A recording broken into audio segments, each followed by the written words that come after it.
الحمدللہ وحدہ والصلاۃ والسلام علی من لا نبی بعدہ اما بعد اعوذ باللہ من الشیطان الرجیم بسم اللہ الرحمن الرحیم لہ ملک السماوات والارض ولہ الدین واصبا صدق اللہ العظیم۔ محترم امیر جماعت اسلامی ہند،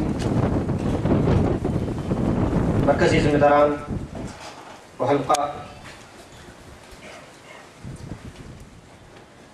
قابل احترام رفقۂ جماعت، یہ موضوع جو آپ کے سامنے ہے حلقے کے منصوبے کا ایک حصہ ہے۔ موجودہ حالات کے تحت ہم نے یہ طے کیا ہے کہ دو میدانوں پر خاص کر کے فوکس کیا جائے۔ ایک میدان ہے رفقۂ تحریک کہ ان کی فکر کی پختگی پر توجہ دی جائے، جس پر ابھی آپ نے گفتگو سنی۔ دوسرا میدان خود تحریک کا کہ اس کا رہنمائانہ رول ہم انشور کریں۔ یہی وجہ ہے کہ ان دونوں انڈیپینڈنٹ موضوعات پر ہم نے مرکز کے ذمہ دار کی صدارتی تقریر رکھی۔ ہم یہ موضوع سمجھتے ہیں کہ ان موضوعات کے تحت مرکز کے ذمہ دار خاص کر کے ہمارے قیم جماعت ہمیں رہنمائی فرمائیں۔ تحریک اسلامی کا رہنمائانہ رول، اس موضوع کے تحت جب آپ غور کرتے ہیں تو یہ بات آپ کے سامنے آتی ہے کہ یہ بہت بڑا ٹاسک ہے، واقعی ہے۔ اگر اس کے تقاضوں پر غور کریں تو کئی باتیں ہمارے اپنے سامنے آئیں گی۔ میرا یہ خیال ہے کہ ہم نے اب تک جو کام کیا ہے وہ عین ان تقاضوں کے مطابق ہے۔ ضرورت اس بات کی محسوس ہوتی ہے کہ ان تقاضوں کے ڈیپتھ کو، اس کی گہرائی کو سمجھا جائے اور اس کے مطابق اپنے آپ کو تیار کیا جائے، کمیٹڈ ہوں ہم تحریک کے لیے۔ بس اسی کی ضرورت ہے۔ رہنمائانہ رول کے معنی کیا اور کس طرح سے یہ ممکن ہو سکتا ہے، اس پر کچھ باتیں انشاءاللہ میں آپ کے سامنے رکھوں گا۔ لیکن رہنمائی کے لیے جو بنیادی باتیں ہیں جن کا ذکر ہمیں قرآن کریم میں ملتا ہے، ان کا اختصار سے میں ذکر کروں گا۔ پہلے رہنمائی کے لیے جو سب سے اہم چیز قرآن کریم بتاتا ہے وہ ہے پوزیشننگ، امیج۔ آپ کا جس مقام پر آپ کا وجود ہے وہاں پر آپ کا کس طرح کا اثر ہے، وہ بڑی اہمیت رکھتا ہے۔ اللہ تبارک تعالیٰ کی ایک صفت ہے ہادی، ہدایت دیتا ہے، رہنمائی کرتا ہے۔ تو اللہ تبارک تعالیٰ کی پوزیشننگ، اس کا امیج یا اس کے اختیارات کا مختلف پہلوؤں سے ذکر کیا گیا ہے۔ کہا کہ اللہ تعالیٰ تمہارے ساتھ ہے جہاں کہیں تم ہو، چاہے تم باواز بلند بات کرو کہ آہستہ، اللہ تعالیٰ کو خبر ہوتی ہے، وہ تمہارے دلوں کے حال کو جانتا ہے۔ اس طرح کی بے شمار باتیں ہم جانتے ہیں۔ ایک اور بات جو بڑی خاص معلوم ہوتی ہے وہ یہ کہ اللہ تبارک تعالیٰ اس پوری کائنات کو بنانے کے بعد، جیسا کہ کل محترم امیر جماعت نے کہا، وہ ایک مقام پر ہے جیسا کہ قرآن کریم سے واضح ہوتا ہے، ثم استوى علی العرش۔ اس کی صحیح پوزیشن کیا ہے اللہ تعالیٰ بہتر جانتا ہے، لیکن یہ کہ اللہ تبارک تعالیٰ تخت سلطنت پر جلوہ فرما ہے، وہاں سے وہ رہنمائی کرتا ہے پوری کائنات کی۔ تو رہنمائی کا جو کام انجام دیا جاتا ہے اس کے سلسلے کی دو باتیں قرآن کریم تفصیل سے ہمارے سامنے رکھتا ہے۔ ایک یہ کہ جب کہ آپ کی پوزیشننگ صحیح ہو تو آپ کو علم بہم پہنچتا ہے، آپ علم حاصل کرنے والے بنتے ہیں۔ یعلم ما یلج فی الارض وما یخرج منها۔ قرآن کریم کہتا ہے کہ اللہ تعالیٰ جانتا ہے کہ جو زمین میں جاتا ہے اور جو زمین سے نکلتا ہے۔ تفصیل اس کی آپ کو ملے گی۔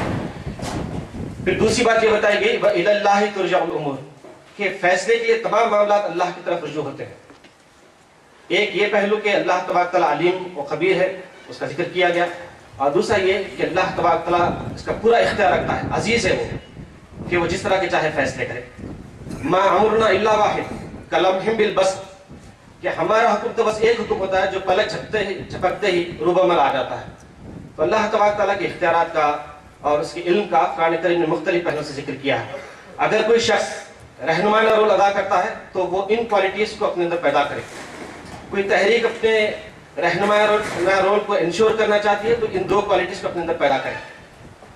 فرد کے سلسلے میں بات کریں گے تو علم اور جسم کا، جیسا کہ قرآن کریم کہتا ہے تعلق کے سلسلے میں، اللہ تعالیٰ نے اس کو علم اور جسمی صلاحیتیں دی تھی، یہی وجہ ہے کہ وہ ایک لیڈر بنا اپنے مقام پر۔ پھر اسی طرح سے تحریک کی جب آپ بات کریں گے تو دو چیزیں آئیں گی، ایک اس کی فکر، اس کی آئیڈیالوجی، اس کی بڑے ہی پرزور انداز سے وضاحت کی جائے، ببانگ دہل کی جائے۔ رہنمائانہ رول کا یہ پہلا حصہ ہوتا ہے۔ دوسرا یہ کہ اس سے وابستہ افراد کی علمی فکری تیاری کو انشور کیا جائے، ان کو اس میدان میں آگے بڑھایا جائے۔ تو تحریک اسلامی کے رہنمائانہ رول میں یہ دو چیزیں ہیں کہ ایک یہ کہ آپ تحریک اسلامی کے آئیڈیالوجی کو بڑے ہی پرزور انداز سے واضح کریں، دوسرا یہ کہ تحریک اسلامی سے وابستہ افراد کی علمی فکری تیاری پر یا ہمہ جہت تیاری پر توجہ دیں۔ جب ہم تحریک کی آئیڈیالوجی کی بات کرتے ہیں یا یہ کہ تحریک کی آئیڈیالوجی کی پرزور وضاحت کی بات کرتے ہیں تو اس کے پیش نظر یہ ہے کہ ہم رہنمائانہ رول ادا کرنا چاہتے ہیں۔ تو قرآن کریم نے اس کی بھی وضاحت کی ہے کہ اگر آپ کو رہنمائانہ رول ادا کرنا ہے تو کیا مقصد آپ کے پیش نظر ہونا چاہیے، کیا گول پیش نظر ہونا چاہیے۔ حضرت انبیاء علیہ السلام اس دنیا میں آتے تھے اور وہ یہی قائد انسانیت ہوا کرتے تھے، ہم جانتے ہیں۔ ان کا جو گول تھا وہ یہی کہ انسانی سماج میں ایک اجتماعی تغیر آ جائے، ایک کلیکٹیو چینج آئے، کمپلیٹ ٹرانسفارمیشن ہو سوسائٹی کا۔ یہ اصل میں مقصد ہوتا ہے رہنمائی کا، قیادت کا۔ لِتُخْرِجَ النَّاسَ مِنَ الظُّلُمَاتِ إِلَى النُّورِ، کہ ہم تم کو بھیجے ہیں اے نبی علیہ السلام تاکہ آپ لوگوں کو اندھیروں سے نکال کر روشنی کی طرف لائیں۔ تو اندھیروں سے روشنی کی طرف لانا، ظلمات سے روشنی کی طرف لانا اور پستی سے بلندی کی طرف لانا، ہر طرح کے تعصب سے، تنگ نظری سے نکال کر کسی صالح مقام پر ان کو لانا، یہ اصل میں رہنمائی کا کام ہوتا ہے۔ تو اس کے پیش نظر سب سے پہلی بات جو آتی ہے وہ یہ کہ یہ کام کیسے انجام دیں۔ اور دنیا میں ہم دیکھتے ہیں کہ جو اجتماعی تغیرات آتے ہیں، جو انقلابات آتے ہیں، ان کے اپنے اپنے طریقے ہوتے ہیں۔ جس طرح کی فکر ہوگی اسی طرح کا وہ طریقہ اختیار کریں گے۔ عموماً 3 طریقے بتائے جاتے ہیں جن سے آپ واقف ہیں۔ ایک ہے طاقت کے ذریعے سے اجتماعی تغیر لایا جاتا ہے۔ دوسرا انتخابات، پولیٹیکل پروسیس کے ذریعے سے چینج لایا جاتا ہے۔ اور تیسرا یہ کہ رائے عامہ کا ہموار کیا جاتا ہے۔ جماعت اسلامی ہند نے ہماری یہ فکر بنائی ہے کہ انسانی سماج میں انقلاب لانے کے لیے ہم ذہنوں کو بدلیں گے۔ تو رہنمائانہ رول کے لیے آئیڈیالوجی کی جب آپ وضاحت کریں گے تو پیش نظر یہ بات ہو کہ فرد کا ذہن بدلے، فرد کا مزاج بدلے، فرد کی فطرت بدلے۔ جب ہم اپنے دعوتی کاموں کو دیکھتے ہیں تو اس کمی کا احساس ہم کو ہوتا ہے کہ ہمارے اپنے رفقا جماعت کس طرح کی گفتگو کرتے ہیں۔ دعوتی کام دراصل میں اسی فطرت کا احیاء ہے۔ فطرت اللہ التی فطر الناس علیہا، اللہ تعالیٰ نے یہی کہا کہ قائم ہو جاؤ اس فطرت پر جس پر ہم نے تم کو بنایا ہے۔ تو انسانی فطرت کو اجاگر کرنے کے معنی یہ ہے کہ اس کو اللہ تعالیٰ کی فطرت پر قائم کرنا ہے۔ حضرت انبیاء علیہ السلام نے یہی کام انجام دیا۔ ان کے دعوتی کاموں کو جب آپ دیکھتے ہیں جن کا ذکر قرآن کریم کرتا ہے تو محسوس کرتے ہیں کہ بعض کامن ایلیمنٹس تھے ان کے دعوت کے جن پر بار بار وہ توجہ دلاتے تھے اپنی قوم کو۔ ایک تھا یا ایھا الناس اعبدوا ربکم، اے انسانوں اپنے رب کی بندگی کرو۔ تمام انبیاء علیہ السلام نے اس کی دعوت دی۔ تو فرد کی تبدیلی کے لیے، فرد کے ذہن کو بنانے کے لیے یہ ضروری ہے کہ اس کو بندگی رب کی دعوت دی جائے۔